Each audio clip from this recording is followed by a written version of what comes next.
很多人在关于选举，他们认为教改是次要的，恰恰相反，我认为教改是非常重要的一个转折点。如果你不针对这个部分把它进行改回的话，它其实长久下来，它会成为一个非常非常严重的弊端。台湾作者写的书，从一开始领先整个亚洲，甚至是领先世界，到现在几乎不太能看。我们所谓的现代白话文，它的本质上它是建立在文言文上面的。台湾其实有非常多厉害的工匠，可是台湾一直缺乏对自己文化的认同以及素养。长久下来，我们不知道我们身怀的是什么样的宝库。就让它一点点的凋零。台湾以及中国很多商家，不管你卖什么，哪怕是这种我们自己文化的东西，上面都要挂一个日式、法式、韩式，好像没有挂这些标语，他们就不会卖东西一样。其实你是在把自己整个产业链断送，而且语言的教育啊，它是价值观的建构。如果你一个基本的价值观都建构不起来的话，那你何谈强国？还是希望大家可以比较重视一下我们的教育以及我们的文化素养的养成。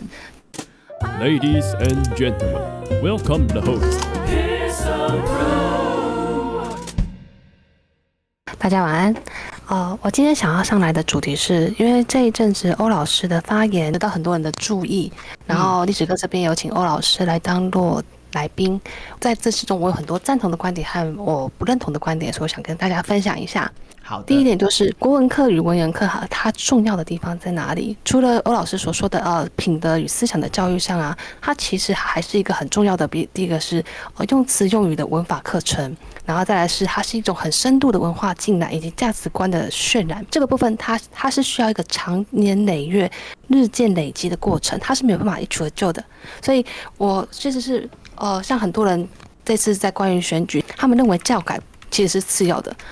恰恰相反，我认为教改是非常重要的一个转折点。如果你教改里面你不针对这个部分把它进行补回或改回的话呢，它其实长久下来，它会成为一个非常非常严重的弊端。我今年30多，在20年前，就是因为我们家从小就喜欢看书，喜欢看包括小说，我们家是什么书都看的类型。当时台湾有非常大的一个小说网站，它叫做新鲜，它现在已经倒了。它汇聚了很多台湾那个时候网络小说，当时在那边非常的兴盛，也出了很多很厉害、很有趣的作者。到最后，这些小说平台随着他们倒塌之后呢，或者是被收购，或者再并购，台湾小说的市场就逐渐下沉。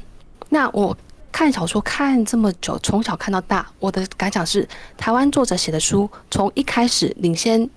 整个亚洲，甚至是领先世界，到现在几乎不太能看。这是一个很大很大的沦落的过程啊！大家可以看一下这张图，有没有发现一个很大的问题？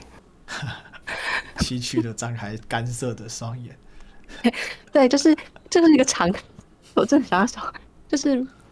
现在台湾的小说已经沦落到这样子了。我当时会加入这个社团，是因为我想说，我可以在上面看到一些很有趣的创意，或者是一些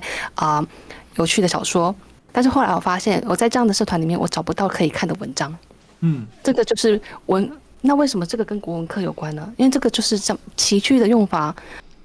我不知道历史课现在有没有看过现在小朋友他们的那个课本上面的注释。以前我们小时候的注释，它是会告诉说，这句话的本意是什么，用意是什么，在这里的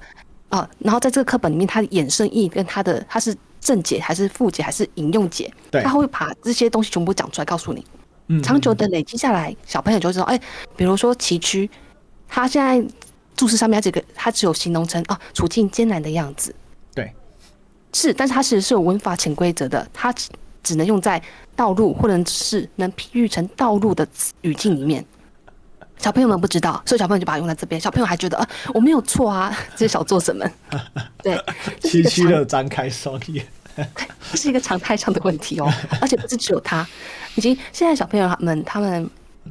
虽然我也不能算倚老卖老，甚至包括跟我同年纪的，他们对于很多字词的用法，他们已经没有办法理解说为什么可以这样用，为什么不能这样用，为什么这个人说这个样的话，他其实是有问题的。因为毕竟我们所谓的现代白话文，它的本质上它是建立在文言文上面的。对，比如说你在文言文里面看到走这个字，在古文你翻译通常会翻译成跑步。对，现在很多人是没办法理解的。可是很简单啊，你看台语，照来照。他对，他就是跑步的意思嘛。所以我们之前在跟人家讨论说，很多人说中文没有用文言文没有用，然后他们很多人就很喜欢说台语没有文字，闽南语怎么会没有文字呢？闽南语跟汉字合作的时间比我们现在普通话合作的时间还要久目前还很多人会喜欢用台罗拼音然后说中文是下等语言弱势语言，这些说法在论坛上面以及 FB 上面已经越来越常见了。我觉得这是一个非常可怕的事实。跟我同年纪的同学们，当时都会玩一些游戏啊，看一些作品。当时其实已经有这个现象出来，就是只要跟中国古典风有关系，他们就不看。哇，这么严重！而且你要他们硬说一个为什么，他们说不出来，但他们就不想看，就不想接触，不想知道，不想了解。这么多不要的原因，就是因为我们在课纲里面其实埋了非常多中国落后、中国糟糕、中国很不好，然后我们的新闻跟社会不断灌输这样的氛围。他在学校教育的时候，他又没有得到一个很好的理解。他们以及包括我去上了成人大学，里面很多同学他们讲到一些负面的评价的时候呢，他们相信那应该是什么儒家思想。可是这就很糟糕，你们真的讲这些的人，你们真的有去看过儒家的典故、儒家的思想吗？比如说，在我们以前我们在介绍到课程上面，我们有个性别的通识教育课，那我们就跟大家分享说，同性恋这件事情，同学们那些可能年纪比我大很多的，年纪比我小很多的，他们想说，同性恋会被排斥，应该是儒家的关系，其实才不是，儒家才不管你这件事情。道家也不管你这件事情，所以我还是觉得说，在教改之其实它是一个非常重要的一个文化蕴染，因为现在很多台湾人，尤其是包含跟我同岁，比如说30出快40这些人，他们很多学校知识可能忘记了，或者是他们当时的教育可能就没有那么仔细，所以他们对于很多负面的标签已经下意识把它跟中国等同化，这其实真的非常危险，因为所有的台湾人出国就说，我喜欢跟你说，我是台湾人，我不是中国人，谁理你啊？没有人看得到，你在身上贴也没有人会理你的。然后另外一个就是像改课纲的后遗症，它出现的部分，我想给大家看一下，之前文化相关的，所谓的文化浸染这个部分。左边这个呢，它是迪奥在2022左右他发表的一个新的时装。当时大陆网友看到的时候就非常震惊，以及我们所谓的一些传统文化圈，我们看到也觉得，怎么会这样子？那这张图的问题是在哪里？右边这边呢，它是孔府，也就是孔子家族所保存的那个传统服饰的衣服。这些衣服，台湾人还有印象吗？大部分的台湾人可能都不太认识。这是我们汉人的传统服装哦。那左边这个部分呢，它的最大的问题是什么？它的用题就是它完全挪用，它对我们进行的很严重的文化挪用。或许很多人会觉得说，裙子不就是长那样吗？其实恰恰相反，汉人的传统服饰，像右边这个传统服，它的裙子，这个裙子它叫做马面裙，它是汉人，它就是独有的，就是世界上独有的一种传统裙子。它的为什么说它是独有？因为它的结构是非常特别的，像它下面就是有一个那个线稿的部分，是它的结构图。它除了是一般一片是它围绕成一圈绑在身上的裙子以外，它因为汉人文化与风俗的特异以及生活习性的关系，它是2片布料，只有腰那边是连接在一起的，剩下的部分都是分开的。也就是说，如果大力吹的话，其实整个裙子会掀开，从前面跟后面它是2片的结构。那这个结构目前只有汉人有，以及被汉人所影响的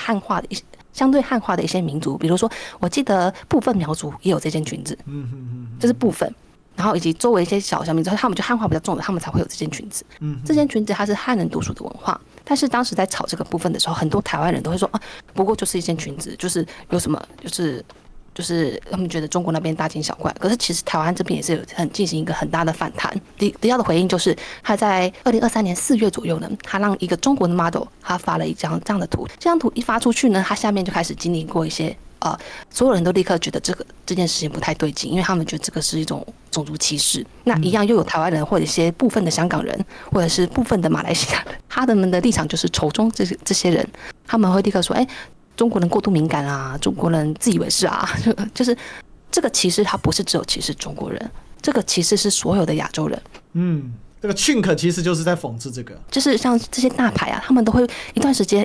他们就会发一点这种东西出来，他就是要测试你亚洲人的那个容忍度。包括之前像他们的电影，他们的那个工作人员，他们其实有个导演，他有讲过一句话，是说他们通常会比较尽力的去避免一些可能会对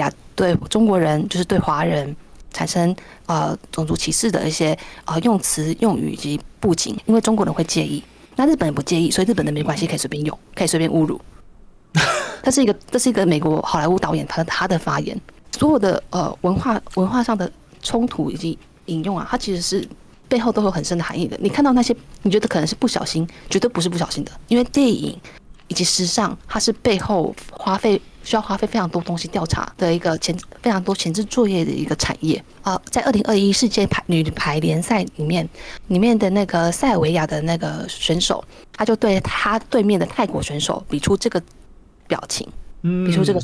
个手势，立刻就被泰国叫嚣，把那个叫暂停比赛，然后呢，以及引起非常大的那个种族歧视回响。然后社交媒体上面有非常多的说停止仇恨亚裔，像这个时候台湾人就突然安静了，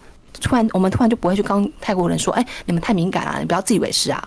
台湾人这时候就都很安静。那这件事情让这个国家他面临60几万台币的罚款。所以这个眼神，他不是只是仇视中国人，只要你是华人，只要你是亚裔的样貌，不是你就是在这个被歧视的圈圈当中，没有谁比谁更高尚。对。那可是像我现在想要讲是说，教改的部分，它有很大一部分是，当你不知道你自己被歧视，你还天真以为你画个圈圈就可以直接躲过去的时候，这种弱智，其实在任何纷争发生之前，我觉得应该都是先死的。而且这些人他们都是那种最喜欢喊着爱台湾啊、政治正确啊，但是他们有钱没钱都最喜欢往国外移民、往国外跑的那一群人。像现在这张就是刚才那个 Ashley 提到的那个球员的歧视，他就是等于是他就是把眼睛眯住嘛。那我刚刚为什么讲 chink 呢 ？chink 就是原始的意思是指那个欧洲那种骑士盔甲上面那个一个小小的缝，那就被引申为其实就是眼睛是很眯的。那在中文里面常常被翻成中国佬嘛。那我们看到中国佬好像觉得好像也还好，但我跟你讲极具侮辱性，就是还是想跟大家说，像现在目前大家其实很多世界各地的华人，大家都是有在很努力的，就是有钱出钱，有力出力的去复兴自己的传统文化。那像我们这几年，包括我跟我的伙伴们，其实我们一直都有在推广一些传统文化的部分。像前几年我们就看到一些户外有一些像传统建筑的那个师傅班，他们有在培训相关的工匠。当时我们很感慨是说，的确是该培训，因为再不培训，其实老师傅都死得差不多了。台湾其实有非常多厉害的工匠，然后可是台湾自己本土，因为我们一直缺乏一个对自己文化的认同，以及对自己文化的素养，长久下来，我们不知道我们身怀的是什么样的宝库，就让它一点点的凋零。像比如说有一个技艺叫做螺钿，螺钿的师傅在台湾现在也没剩下几位了。台湾的螺钿呢，我是从中国当时传过来，然后呢，台湾的螺钿因为我们台湾以及乱七八糟的一些各种极繁装饰，所以台湾的螺钿在发展的时候呢，它跟日本螺钿又不太一样。我们发展出一种非常繁华那种盛景的螺钿艺术。那螺钿的方式呢，其实你看它的图，基本上就可以看得出哪些是华人的螺钿，哪些是日本的螺钿，以及哪些是据现在说是朝鲜他们会有的螺钿。因为说一些很现实的话，比如说朝鲜跟韩国他们那边其实没有什么牡丹花，所以他们自然而然他们不会产生像这种牡丹花的花纹，他们可能有那也很少，所以他们的花朵应该会比较像在地的，他们师傅才会知道说，那个花朵长什么样子，然后衍生出在长久的艺术衍生下，它会长出它的所谓特定的花纹。那像现在很多韩国他们据称的古典螺钿方式，他们其实使用的图，我们看久了其实大概可以看得出来说，他用的是中国的图，或他用的是台湾的图，就是因为那个风格不太一样，以及使用的花型跟布置的方式也不太一样。那日本螺钿呢，它就会比较有他们的特色，就是他们会比较平面，在图文的上面的话会比较平，会有自己的一些有趣的特色。那这些我们看久了，像台湾人不认识，像台湾现在很多商家，不管或者是以及中国很多商家，不管你卖什么，哪怕是我们自己文化的东西，上面都要挂一个日式、法式、韩式，就好像没有挂这些标语，他们就不会卖东西一样。长久下来，你把这些东西送出去，那年轻人以及消费者，他们在离开学校这么久的时间下，他们会渐渐的不认识这些东西，他们就会自然而然的以为这些东西是来自于其他国度。其实你是在把自己整个产业链断送。我觉得这其实是它跟我们的课纲息息相关。比如说你的课本上面你不教说，你的汉人的传统服饰长什么样子，你不教原住民的传统服饰长什么样子，他们长大他们都不会接触到，他们不会知道。那他们自然而然他们不知道的话，他没有办法产生商机。像我记得我奶奶以前，她每当参加人家喜宴的时候，她的头上她都会戴上，她有一排都会戴上那个蝉花。台语我们那个蝉花，我们那个台湾台语叫做春那灰。现在这个东西啊，因为很少见，所以我奶奶那一辈凋零啊，我基本上没有在现在看婚丧喜庆上面再次看到那个东西了。然后这几年是因为汉服的复兴，然后电视剧的前几年《延禧攻略》它造成那个什么绒花的复兴，这个东西才慢慢的又走回大众的视野里面，才又开始产生了现在我们所谓的妆娘啊、三娘啊这些人，他把它重新应用在现代的服饰风格，然后把它变成比如说比较现代的配饰，像是耳环、头饰、胸针。其实这些东西它全部都是产业链啊。那你不去攻克这个产业链，然后这个产业链的整组被人家端去挪用之后呢，属于你的钱你赚不到，然后你的文化凋零，这不是一件很可惜的事情吗？还是希望大家可以比较重视一下我们的教育以及我们的文化素养的养成，而且以及语言的教育啊，它是价值观的建构。如果你一个基本的价值观都建构不起来的话，那你何谈强国？这是不可能的事情。